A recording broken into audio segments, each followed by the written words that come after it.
So Russell, we've been talking about the role that you fulfil. What are some of the challenges that you see in relation to the properties that you've even got that the world's bringing to you as far as the occupants' needs are? You know, what sort of things are you seeing? Yeah, there's ever changing needs. I mean, you know, even things like 5 years ago, if you said that buildings would have yoga rooms and yoga classes for their tenants, that nobody would have believed you. There's a coffee shop everywhere, isn't there?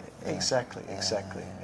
And there's, looking forward, there's obvious things like, the use of electric cars, driverless cars, with electric cars. So do you think the property industry is ready?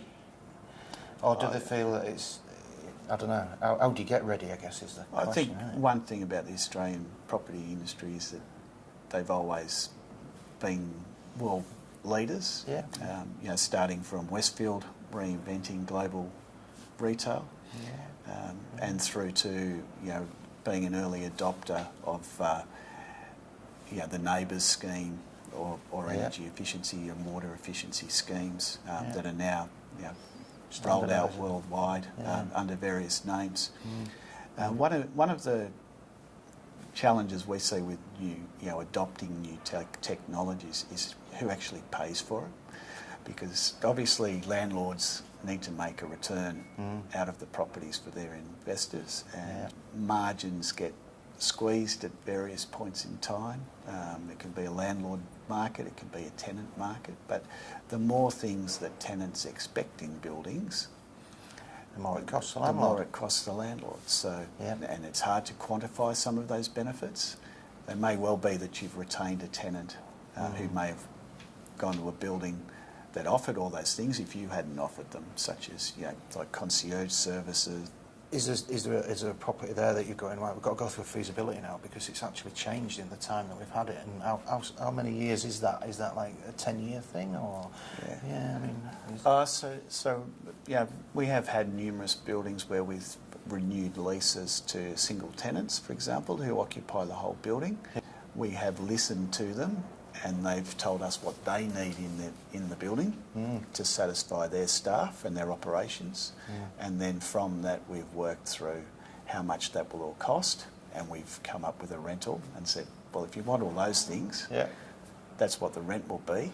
And if the rent, in one instance they thought the rent was too high, so we started working backwards and cutting things out. So they understood from a from a landlord's economic return perspective, that you can't have all these things just without paying, just because you want them. So,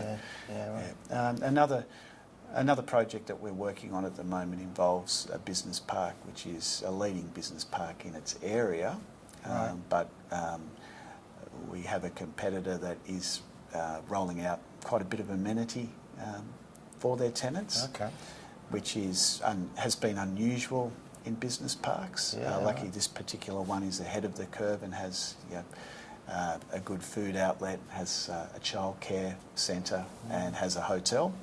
So we have a good basis of amenity, but it's all about adding to that amenity so that they don't look at the competitor down the road and decide that that's a better option for a similar rent. Are you finding that within the whole process that you're getting asked to reduce lease size or increase, or Yes, we're actually going through one at the moment whereby a tenant had originally pre-committed to a whole building, and now they're looking at the total space from when the building was built to what they're occupying. It'll be 50% of what they originally took on.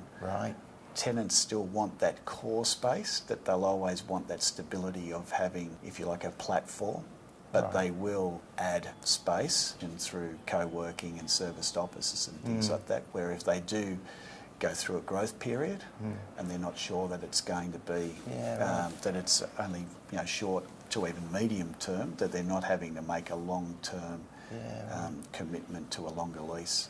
But that means that the tenant in actual fact can take a view and go, well, as you say, like the core is we need 25 people, but Yes. if we need to, we don't necessarily need to commit to this larger lease. We can go use this other area. And obviously the most attractive proposition for those sorts of tenants is when you have that facility available within your building. Yeah. So groups like GPT and Dexus and Investor have that type of facility that that related parties to those organisations run within buildings that they own. And I know from the portfolios that we look after, we are capturing a lot more data, and we are utilising that primarily to reduce natural resource consumption, like through energy waste and water.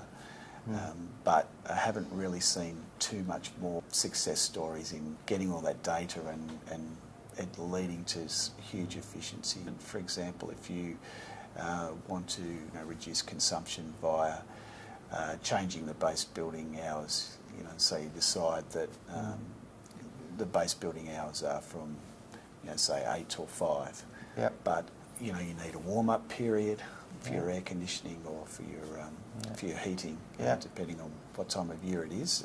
But you need to do that in consultation with your tenants.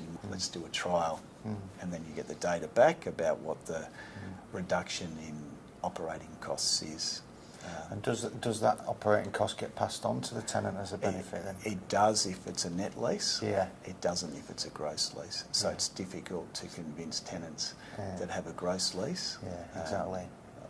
To do things like that. Thanks for your time today, Russell. It was good to talk to you and get a bit of an insight into what's going on out there in the property world. Thanks for your time, and hope to speak to you again soon. It's a pleasure. Thank you, Craig. Thank you.